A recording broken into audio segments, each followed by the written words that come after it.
여러분 안녕하십니까? 경제인사이트 정철진입니다. 한 주간의 경제 이슈를 돌아보는 주간 경제인사이트. 8월 첫째 주 경제 키워드 지금 만나보시죠.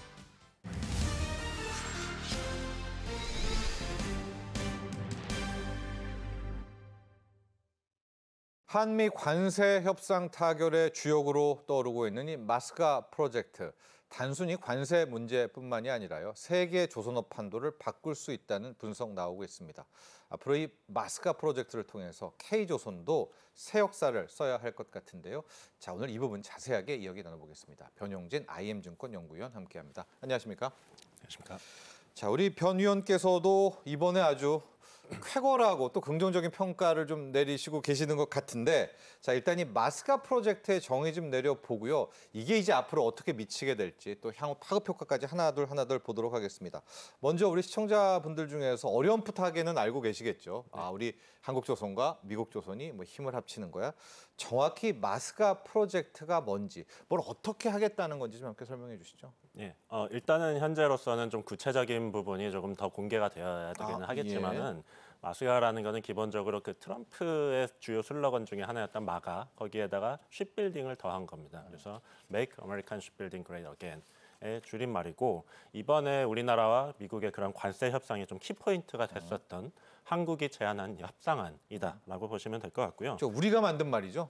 그렇습니다. 예. 우리가 먼저 제안을 한 걸로 제가 이제 파악을 하고 있고, 미국 조선업 부흥을 위해서 기본적으로 우리가 어느 부분을 해줄 수 있는가? 기본적으로는 1,500억 달러의 큰 틀에서 투자 금액을 얘기를 하고 있는 거고, 그 안에 포함된 것들은 미국 내 신규 조선소 건설, 그리고 조선 인력 양성, 공급망 구축, 그다음에 선박 건조 및 MRO 같은 것들을 포괄을 하는 것들이고, 우리 기업의 수요에 기반해서 사실상 우리의 사업으로 진행을 한다. 한국의 주도로 미국에 투자를 해준다. 이런 개념으로 지금 파악이 되고 있고요.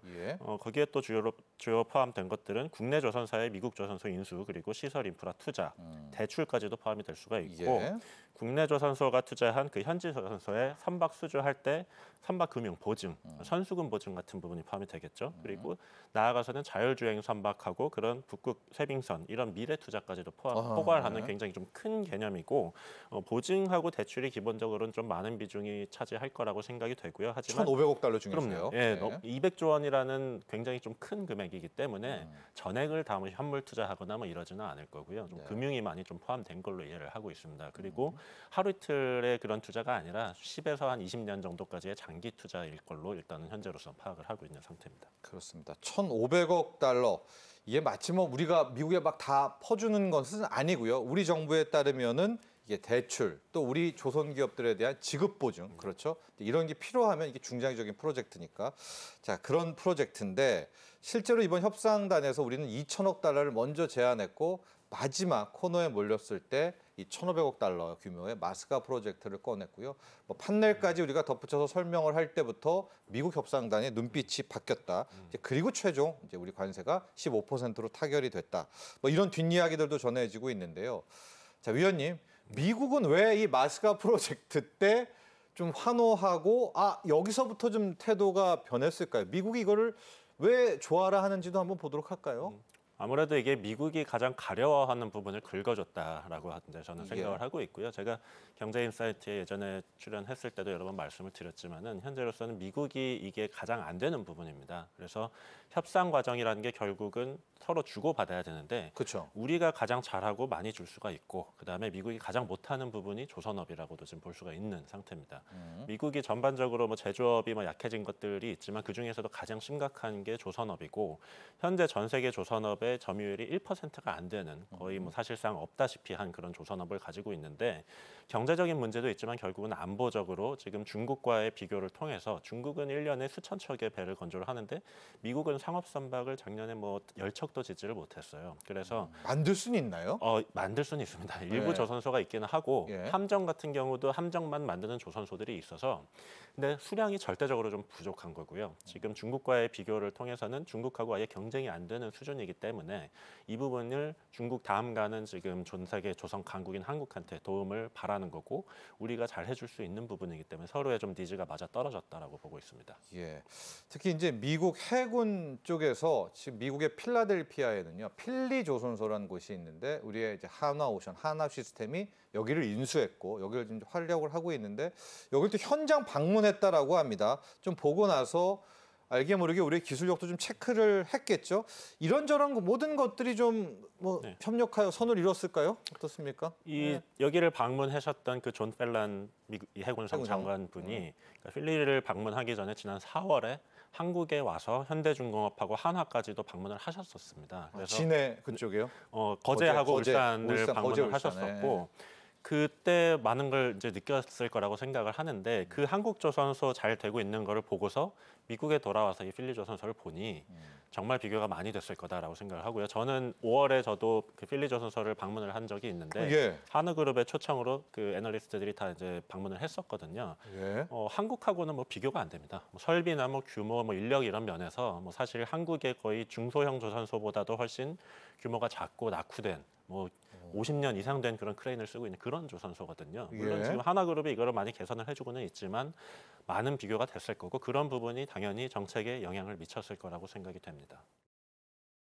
먼저 기대하는 점들, 이 긍정적인 효과를 보도록 할 텐데요. 일단 한화그룹은 굉장히 지금 좀 업됐다고 해야 되나요? 이걸 굉장히 열심히 좀 뛰고 있거든요. 뭔가 이유가 있기 때문도 아니겠습니까? 특히 함정이라는 거는 우리가 아직 못하는 영역이잖아요. 그렇죠? 그런 것도 좀 함께 좀 섞어서 좀 이야기해 주시죠. 네, 아무래도 우리나라에서 함정을 만드는 회사가 한화그룹하고 현대중공업 크게 이제 두 개로 볼 수가 있는데 한화그룹은 한화오션이죠. 한화그룹산의 한화오션이 엄밀히 말해서는 지금 조선업 쪽에서는 일감이 좀 떨어져 있는 상태입니다. 그러니까 인수 과정 한 1년여 동안 상선의 수주를 현대 쪽보다는 조금 덜했어요. 그리고 예. 지금 그 인수 이후에 그룹의 그런 방향성 자체를 뭐 에어로스페이스를 포함해서 방산 쪽으로 좀 특화해서 잡고 있는 그렇죠. 편입니다. 예. 네, 그래서 그러한 맥락에서 하나오션도 굉장히 좀 방산 쪽의 비중을 높여가려는 게 그룹의 전략으로 보여지고요. 그런 관점에서 지금 미국의 그런 함정 MRO를 하나오션이 최초로 수주를 해서 벌써 3호선까지 지금 수주를 한 상태고 1호선은 나갔습니다. 1호선은 완료를 했고 그런 부분에 이미 적극적으로 움직이고 있었는데 마침 이런 협상안까지 나오면서 거의 뭐 날개를 달았다라고 판단을 하고 있는 것 같고요. 현대중공업으로서도 약간 하나그룹만큼은 아니지만 함정 쪽에 그런 힘을 최근에 들어서 조금씩 비중을 높여가고 있기 때문에 뭐 반길 만한 뭐 이슈라고 이제 보여지고요. 하나그룹이 이렇게 열심히 하고 있는데 결국은 아직은 좀 초기 단계입니다. 뭐 함정 건조를 수주를 우리가 뭐 하지도 못했고 지금은 수리 정도를 해주고 있고 네. 특히 현지 조선소에 지금 필리는 인수를 했지만 또 하나의 조선소 오스타를 인수를 하려고 하고 있는데 지분을 아직 원하는 만큼 확보를 하지 못하고 있어요. 그래서 이거는 뭐 호주 정부의 승인이 필요한 부분이지만 그런 부분에서 아직까지 조금 의도만큼은 네. 빠르고 뭐 강력하게 드라이브를 걸지 못하고 있는데 이런 물꼬를 좀 틀어줄 수 있는 게 이런 마스가 프로젝트가 아닌가 이렇게 생각하고 있는 것 같습니다. 위원님은 이제 전문가시니까요. 이제 우리 돈으로 이게 투자가 될지, 뭐 지급 보증, 대출이 될지, 미국의 조선소도 인수하고 미국이 이제 일감도 받으면서 MRO를 좀 하다 보면 네. 어떻습니까? 중장기적으로 우리의 이제 함정 건조 능력이 좀 실력이 붙게 됩니까? 이렇게 많이 좀 수리도 하고 이렇게 하면 어떨까요, 그게? 일단은 현재로서는 우리나라의 함정 건조 능력이 떨어지는 편이라고는 할 수 없습니다. 더 좋고요. 그래요? 미국보다는. 중국보다는 떨어지잖아요. 중국하고는 뭐 이제 절대량 자체가 너무 차이가 나니까 당연히 그렇겠지만 미국하고 비교했을 땐 우리가 거의 비슷한 수준의 뭐 이지스함 이런 것들을 거의 반값에 짓고 있고요. 납기는 물론이고 뭐 미국이 1년 이내씩 지연이 되는데 우리는 납기도 지켜가면서 거의 반값에 짓고 있고 우리 전력상 없는 뭐 항공모함이나 핵잠수함 같은 것들은 못 갖고 있지만 예. 중장기적으로 봤을 때는 결국에 미국의 기술을 우리가 조금씩 흡수를 하게 되면은 우리한테도 뭐 손해가 될 거는 아니라고 생각이 되는 부분이고요. 이런 부분에서 결국은 우리가 미국의 함정 건조를 할 수 있느냐, 뭐라는 뭐 그거는 나중에 안보적인 문제까지 뭐 가겠지만은 예. 현실적으로 봤을 땐 그 수준까지 가야지 서로한테는 이득이 되기 때문에 저는 개인적으로는 긍정적으로 보고 있습니다. 바로 그 부분이거든요. 네. 마스크 프로젝트에서 우리가 얻을 최종 끝판왕. 네. 미국이 뭐 배를 우리한테 건조를 일감을 주기도 하겠지만 결국은 항공모함 같은 네. 이런 걸 우리가 받아오는 게 거의 끝판왕 아니겠습니까? 그게 이제 우리의 최종 목적지 아니에요? 그렇게 하는 게 물론 이상적인 이상적이죠. 목표긴 한데 네. 뭐 현실적으로는 미국 내의 반대도 있을 거고요. 이게 쉽지는 않겠지만은 궁극적으로는 우리가 이런 산업적인 측면의 그런 협력도 있지만 안보 협력 강화라는 것까지 결국은 맞닿아 있다라고 보여지고요. 예. 우리나라가 뭐 전략상 항모나 핵잠수함을 아직까지는 쓰고 있지는 않지만 뭐 그런 기술들을 미국하고 공유를 하게 되고 안보적으로도 예를 들어서 일부 언론에서 나오고 있지만 뭐 군산항이나 뭐 진해항 이런 쪽에 함정 전문 MRO 기지 뭐 이런 것까지도 최종적으로는 협의가 될 수 있다라고 보여지고요. 그런 측면에서 우리가 거기까지 함정 건조까지 못한다고 하더라도 MRO 정도로 진행이 된다고 하더라도 그거는 그것도 결국은 성공이다. 우리 함정의 기술에 적용할 수 있는 부분들 그런 것들이 있기 때문에 저는 전혀 뭐 손해 볼 거는 아니라는 생각이고 네. 기본적으로 수요 측면에서도 지금 조선사들이 상선과 해양으로 주로 나눠져 있는 그런 매출 구조를 특수선 쪽으로 조금 더 힘을 줄 수 있고 상선의 그런 감소를 좀 더 채워줄 수 있는 네. 부분도 될 수 있기 때문에 네. 우리로서는 뭐 마다할 이유가 없다고 생각합니다. 자, 이번에는 좀 단점, 우려를 보도록 하겠습니다. 가장 많이 이야기 나오는 것이 기술 유출, 또 인력 부분도 아니 지금 국내 인력 양성도 힘든데 우리가 왜 미국에 가서 인력을 양성해 줘야 되느냐 이런 지적도 함께 나옵니다. 이제 베스트는 앞서도 얘기해 주셨지만은 진해라든가 군산 항에 MRO 기지를 좀 설치하면 어떨까? 이제 요건 좀 앞으로 좀 논의를 돼야 되겠죠. 네, 그러니까 현실적으로는 말씀하신 것처럼 미국의 인력 가지고 우리가 어떻게 해주느냐 이런 논의가 분명히 나올 수 있고 기술 유출의 우려가 있을 수 있는데 그렇게 치면 사실은 삼성전자나 현대차 미국의 공장 다 운영을 하고 있거든요. 예. 그 단순히 그런다고 해서 기술이 유출된다라고 보기는 좀 힘들 것 같고요. 이 조선업이라는 게 사실 기술만 갖고 되는 건 아닙니다. 절대적인 경험이 필요하고 말씀하신 것처럼 노동 집약적인 산업이기 때문에 인력들의 숙련도가 굉장히 중요하고 맞아요. 이거는 뭐 하루 이틀 가르친다고 되는 건 아닙니다. 본인이 수년간 연습을 해야 되고 용접사들 뭐 1년, 2년 해서 안 되거든요. 이거는 5년, 10년 경력자들은 교육을 한다고 해서 실질적으로 경험을 쌓아야 되는 그런 부분들이 분명히 있습니다. 조선 인력이 대단하네요. 네, 예, 그거는 단순히 뭐 배워서 우리 바로 적용을 할 수 있는 부분이 아니기 때문에 기술 유출이라는 건 만약에 그걸 가르치고 나면은 우리는 당연히 더 기술이 더 좋아지고 있을 거고요. 그 동안에 당연히 서로 그렇게 협력을 하는 부분에서 뭐 NDA 같은 그런 이제 기밀 유출 방지 서약 뭐 그런 것들도 당연히 포함이 될 거고요. 그런 부분에서는 저는 큰 우려는 없을 거라고 생각을 하고 미국의 인력을 그런 가르쳐주는 부분에 대해서는 필요할 수밖에 없는 게 결국은 이게 안보적인 측면도 있지만 트럼프는 미국의 제조업을 다시 부흥시키는 그런 맥락 중에 하나로 또 생각을 하고 있어서 그런 산업이 좀 붕괴된 그런 공급망까지도 회복을 꾀하고 있습니다. 그래서 네. 그 부분은 우리가 좀 가려운 부분을 긁어줘야 된다라고 생각을 합니다. 자, 지금요 TF팀은 구성이 됐습니다. 우리 조선 빅3가 있죠. HD라인, 또 한화, 그리고 삼성중공업입니다. 지금 모여서 누군가 조율을 좀 또 해줘야 될 것 같아요. 조율도 좀 해주면서 어떤 식으로 또 진출을 하게 될지 우리끼리의 전략을 좀 짤 필요도 있지 않을까 보고 있는데 위원님께서의 마스카 프로젝트 우리 TF팀끼리도 좀 손발을 맞춰야 되겠죠? 물론입니다. 뭐 약간 민감한 주제긴 하지만 네. 국내 함정 수주할 때는 굉장히 좀 경쟁이 심하거든요. 이 세 팀이 네, 아시겠지만은 특히 두 팀. 현대하고 하나가 굉장히 좀 이제 뭐 갈등도 좀 있었고 하는데 결국은 이게 어느 한 회사가 할 수 없는 규모고 그래서도 안 되는 이제 그런 프로젝트고 결국은 컨트롤 타워로서 정부가 이거를 좀 중재를 잘 해주면서 업체들하고 잘 협의를 해야 될 것 같고요. 업체들한테 이게 하나로 맡겨서 될 수 있는 문제는 아닌 것 같고 기본적으로 정부하고 같이 민간이 합동이 되어가지고 좀 협의가 있었으면 좋겠는 바람입니다. 네.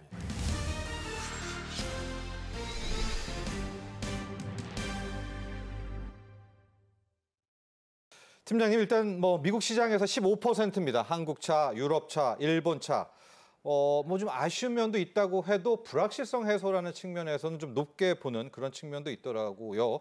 전반적인 좀 총평도 부탁드리면서 앞으로 미국 시장 내에서 우리 차, 일본 차, 또 유럽 연합차 어떻게 흐름되는지도 한번 정리해 주시죠. 네. 먼저 말씀하신 것처럼 불확실성 해소라는 측면이 사실 가장 크게 와닿는 부분인 것 같습니다. 왜냐하면은 한국보다 앞서서 일본과 유럽이 15%라는 관세율로 합의를 했기 때문에 네. 한국도 최소 15%나 그 이하로 관세 협상을 해야 되는 거 아닌가라는 쪽 우려감이 굉장히 좀 컸었는데 다행스럽게도 15%라는 동등한 수준으로 관세 협상이 됐기 때문에 최소한 미국 시장에서 동일한 관세율로 경쟁을 할 수 있게 됐다라는 측면에서는 저희가 긍정적으로 평가를 할 수 있을 것 같습니다. 네. 다만 이제 한국 같은 경우는 기존에 미국하고 FTA를 체결한 국가였기 때문에 미국의 기본적인 관세가 부과가 안 됐었습니다. 승용차에 대해서 2.5%의 관세가 지금 적용되고 있는데 일본이나 EU 같은 경우에는 2.5%의 관세를 기존에 물었었지만 이제는 관세 협상 후에는 15%로 이제는 단일한 관세율로 합쳐지게 된 거고요. 한국 같은 경우는 0%에서 15%가 됐기 때문에 기존 대비해서는 이 2.5%의 어드밴티지가 없어졌다. 좀 이렇게 볼 수 있을 것 같습니다. 네. 다만 여기에 대해서 시장에서는 아주 부정적으로 보고 있지는 않은데요. 왜냐하면은 사실 트럼프 행정부 초기부터 이런 FTA 체결국들이 미국의 무관세로 수출을 함으로써 미국 내에서 어떤 경쟁 우위를 가져간 것에 대해서 굉장히 좀 견제하는 분위기가 좀 강했었거든요. 그래서 멕시코나 캐나다 같은 USMCA 국가들도 지금 관세로 좀 많이 위협을 받고 있는 상황이기 때문에 여기에서 FTA가 좀 어드밴티지가 되기 쉽지 않겠다라고 좀 생각을 많이 했었기 때문에 실제로 15%로 예상을 했었고 그 예상된 대로 이제 결과 나왔다라고 봐야 될 것 같고요.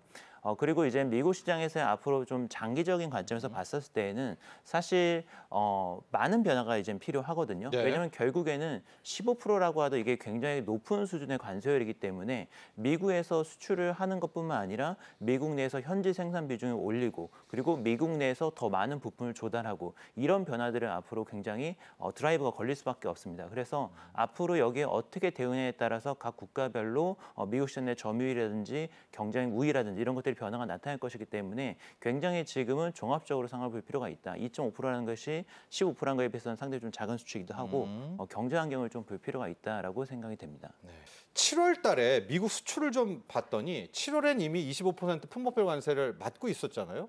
근데 우리 현대차, 기아차가 역대 최다 판매 실적을 올렸거든요. 이거는 어떻게 해석을 해야 될까요? 일단 그 판매라고 하는 게 예. 사실 완성차 입장에서는 여러 가지 종류가 있는데 일단 저희가 공장에서 생산하는 게 있고요. 그리고 도매 판매, 소매 판매 이렇게 몇 가지로 좀 나눠볼 수 있을 것 같습니다. 그래서 7월 달에 사상 최대 판매를 기록한 거는 미국 소비자에게 직접적으로 판매가 되는 소매 판매다라고 이해를 하시면 될 것 같고요. 지금 미국으로 들어가는 도매 판매나 수출 같은 경우에는 사실 감소세가 나타나고 있습니다. 그 원인 같은 경우는 앞서 말씀하신 관세 영향 때문에 그렇고요. 현대기아차 같은 경우는 기존에 가지고 있었던 재고를 최대한 이용을 해서 미국 현지 소비자한테 판매를 하고 있고 그리고 지금 메타플랜트가 신규로 가동을 했기 때문에 네. 이 메타플랜트의 신규 물량들이 미국 소비자에게 판매가 되고 있고 반면에 한국에서 미국으로 수출 보내는 물량은 줄어들고 지금 이런 상황이다라고 볼 수 있습니다. 그렇기 때문에 결국에는 관세 영향이 수출 실적에는 영향을 미친다. 이렇게 좀 평가를 해야 될 것 같습니다. 근데 지금 리테일에서는 사상 최대 판매치를 지금 계속해서 갱신하고 있는 것이 어떻게 보면 굉장히 좀 서프라이즈하다라고 네. 볼 수 있는데 관세가 부과되고 있음에도 불구하고 지금 미국 시장에서는 소비자 가격이 크게 오르지 않고 있는 상황입니다. 이거를 관세들을 어떻게 보면 완성차들이 자체적으로 좀 흡수를 하면서 판매를 확대하는 전략을 아직까지는 좀 펼치고 있다라고 볼 수 있고요.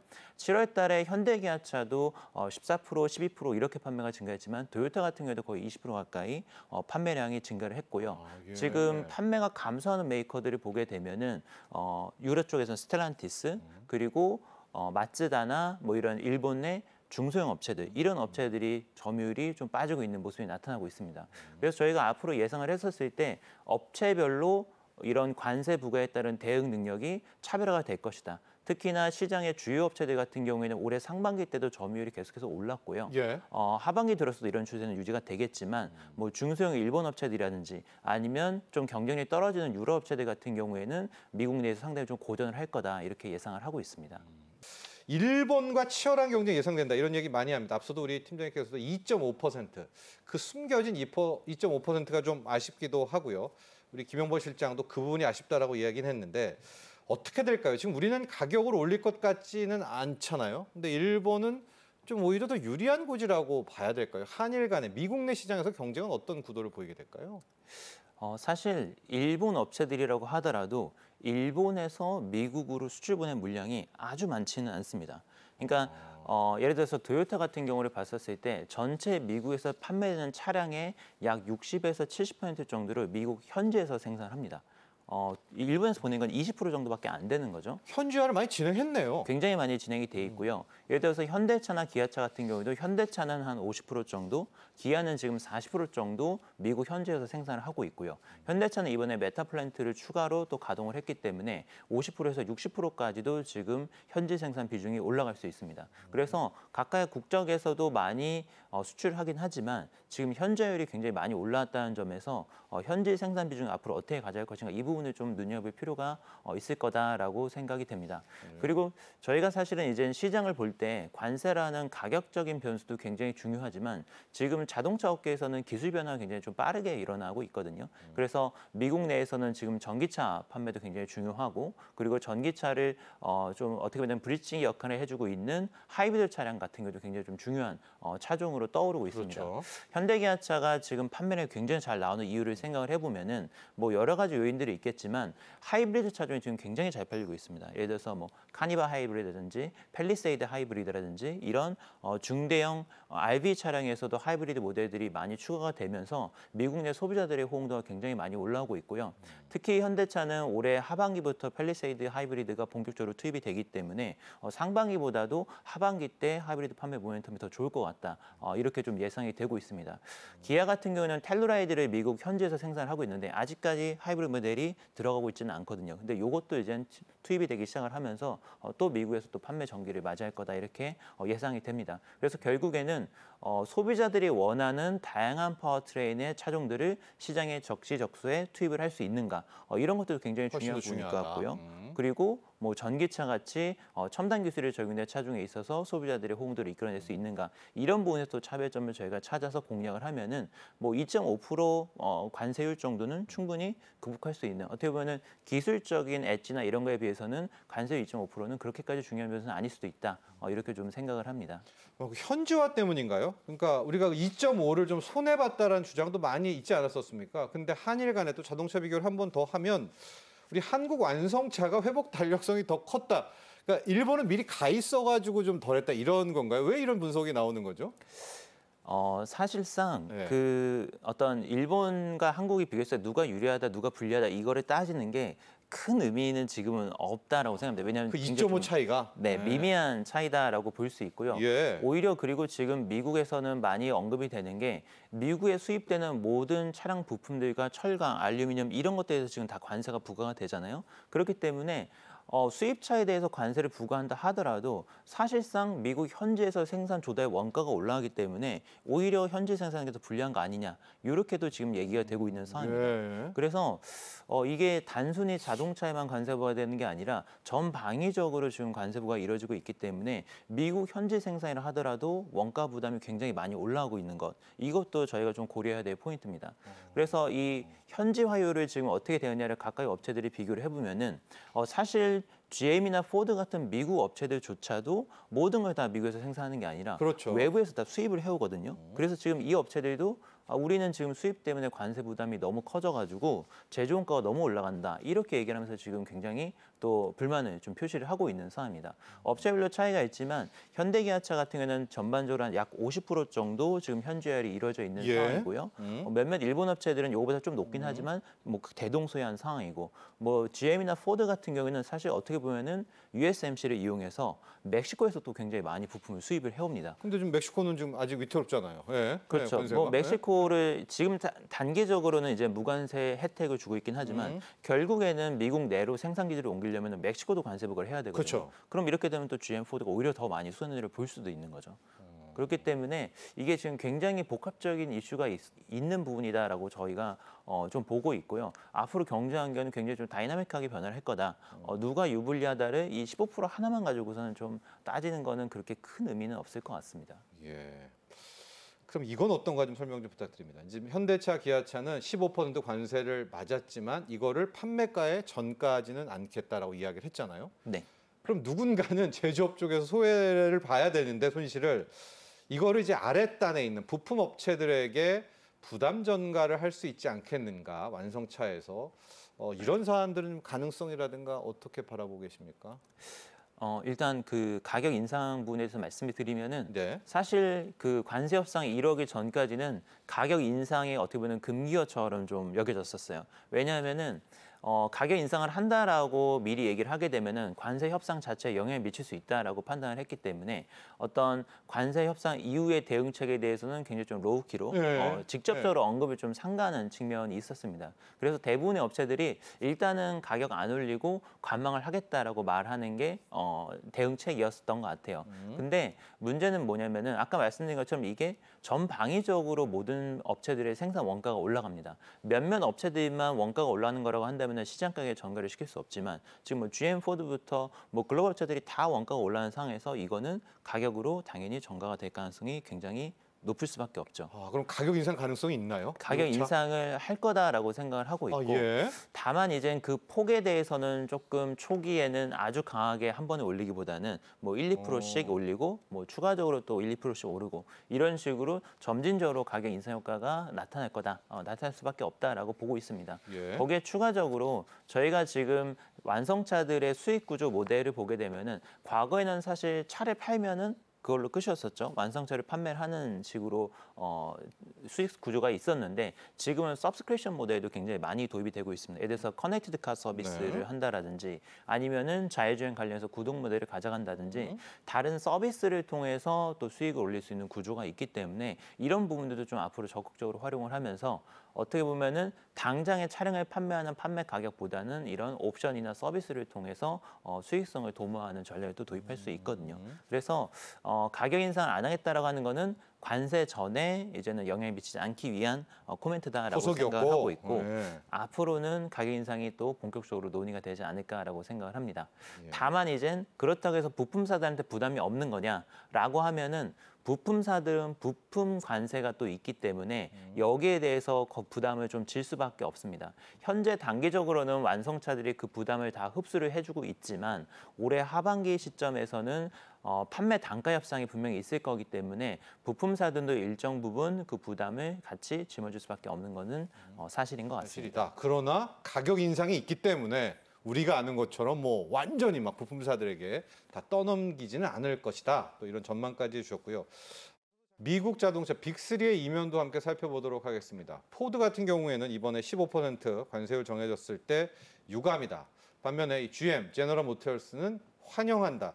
아마도 이렇게 좀 차이가 나는 것이 뭐 그런 현지화율이라든가 이런 거 때문이겠죠. 미국 빅3에 대한 이야기도 해볼게요. 이들이 막 무조건 다 좋은 것도 아니잖아요, 지금. 그렇죠. 네. 근데 지금 미국 내 상하에 보게 되면은 올해 상반기 기준으로 가장 점유율이 많이 올라온 메이커가 이제 GM입니다. GM이죠. 네, GM이 이제 미국 시장에서 점유율이 많이 올라왔고 아까 말씀드린 것처럼 일본인 토요타 그리고 현대기아차도 소폭이지만 점유율이 좀 올라와 있는 상황이거든요. 그래서 지금 미국 내에서 사실 점유율 구도는 상당히 좀 복잡하게 그러니까 이게 단순히 관세 때문에 누가 유리하다 불리하다랑 다르게 조금 더 복잡하게 움직이는 측면이 있고요. 네. 그래서 GM이 지금 상황에서는 굉장히 좀 해피한 유리하죠. 네. 이런 것들이 좀 나타나고 있고 그리고 사실 저희가 관세만 가지고 얘기를 했지만 관세 말고 지금 트럼프 행정부에서 IRA라고 하는 전기차 보조금도 이제 폐지하는 것을 지금 고려를 네. 하고 있거든요. 그래서 이런 것들이 지금 복합적으로 작용을 하다 보니까 상반기 기준으로 미국 시장 내에서 점유율을 가장 많이 잃은 메이커는 사실은 테슬라가 좀 점유율이 가장 많이 좀 빠졌고요. 대부분의 이제 많은 중소 메이커들이 점유율이 다 빠지는 와중에 상위 메이커들은 점유율이 조금이나마 다 올랐습니다. 그래서 양극화가 조금 진행이 됐다라는 거를 저희가 좀 생각을 할 필요가 있을 것 같고요. 포드 같은 경우는 워낙 미국 시장 비중이 높다 보니까 외국 업체들한테 관세를 좀 팍팍 물려줬으면 좋겠다라고 생각을 했을 거예요. 네. 그래서 이제 포드는 이제는 왜 이렇게 15% 너무 낮다 이렇게 한 네. 거고 GM은 한국에서 지금 한국 GM이 또 미국으로 보내기도 하고 네. 멕시코에서도 또 받다 보니까 우리는 관세율이 낮으면 오히려 이득일 수 있는데라고 하면서 이 정도면 우리는 해피하다 이렇게 좀 반응하지 않았나라고 생각이 됩니다. 그렇습니다. 포드는 정말 그야말로 찐 미국 브랜드인 것 같아요. 15%가 부족하니까 더 때려야 됐었다. 관세를 또 이런 입장을 전했습니다. 뭐 지인들한테 미국에 있는 지인들 들어보면 하이브리드가 그렇게 인기라고 하더라고요. 요즘에 미국에서는 우리 한국 경제에서 자동차 수출이 너무나도 중요한데요. 팀장님, 이제 관세 폭탄을 일단 15%에도 폭탄이라고 하겠습니다. 근데 7월도 선방했잖아요. 앞으로 하반기 우리 자동차 수출 그리고 전반적인 자동차 산업도 뭐 나오신 김에 평가를 해 주시죠. 전기차는 좀 위축되는 것 같기는 하죠. 네, 전기차는 시장은 지역별로 다른데 미국은 좀 위축을 피할 수 없을 것 네. 같아요. 이 7,500달러라고 하는 게 굉장히 큰 부분이기 때문에 이게 만약에 폐지가 되게 되면 당연히 시장 충격은 불가피할 것이다라고 보고 있고요. 그리고 트럼프 행정부가 환경 규제 자체도 지금 완화를 하고 있습니다. 과거에는 탄소 크레딧이라고 하는 전기차나 친환경차를 팔아서 얻어야 되는 크레딧이 꼭 필요했었는데 이것도 지금은 좀 필요 없는 상황이기 때문에 더더군다나 전기차를 많이 팔아야 되는 니즈가 많이 없죠. 감소를 하거든요. 그래서 전기차 특히 미국 시장에서는 충격이 불가피하다라고 보고 있고요. 다만 이제 한국 같은 경우는 하이브리드가 지금 워낙 잘 나오고 있어서 국내에서도 하이브리드가 지금 선풍적인 인기를 끌고 있고 미국 내에서도 점유율을 올리고 수익성을 끌어올리는데 가장 큰 효자 노릇을 지금 하고 있습니다. 그래서 예. 이런 추세는 지속이 될 것 같다라고 생각을 합니다. 그리고 실적적인 측면은 사실 3분기는 조금 힘들 것 같기는 해요. 왜냐하면은 2분기 때부터 선적된 관세가 들어간 물량들이 3분기 때 본격적으로 판매가 됩니다. 2분기 때까지는 그래도 기존 재고 물량이 많이 팔렸다라고 한다면은 3분기는 관세율 25% 들어간 것들이 많이 팔리거든요. 그래서 3분기가 가장 좀 실적은 저점이 될 걸로 보이고요. 오히려 8월 달부터는 15%로 관세율이 낮아지기 때문에 그 이후로는 관세율 이펙트가 조금 더 낮아지는 그림으로 될 거다라고 생각을 합니다. 그리고 현대기아차도 이제는 관세 협상이 마무리가 됐기 때문에 본격적으로 대응 전략을 펼치기 시작을 할 거예요. 그렇기 때문에 어떻게 보면 지금까지 리스크가 가장 고조가 됐었다가 이제 확정이 된 이후로는 점점 더 리스크가 완화되는 국면으로 갈 거기 때문에 통상적으로 저희는 이제는 이런 경우에는 앞으로 좋아지는 것들을 반영을 해서 주가도 거기에 맞춰서 초점에 맞춰서 움직일 것이다 이렇게 생각을 합니다. 지금까지 8월 첫째 주 주간 경제 인사이트였습니다. 시청자 여러분 감사합니다.